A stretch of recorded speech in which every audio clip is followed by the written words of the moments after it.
peke yake mlinzi wa Yanga.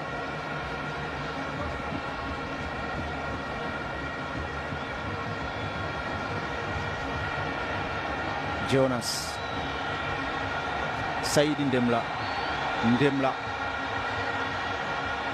Maguri Ndemla tena Singano Ndemla Kesi Singano Ramadhani anatishia Singano.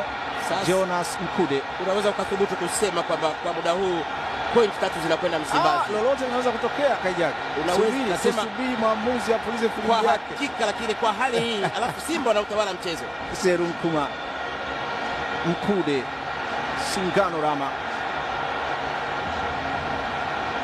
Yanga wameamua kurudi nyuma, basi kama ni hiyo moja imetosha, sije mkatuletea balaa jingine.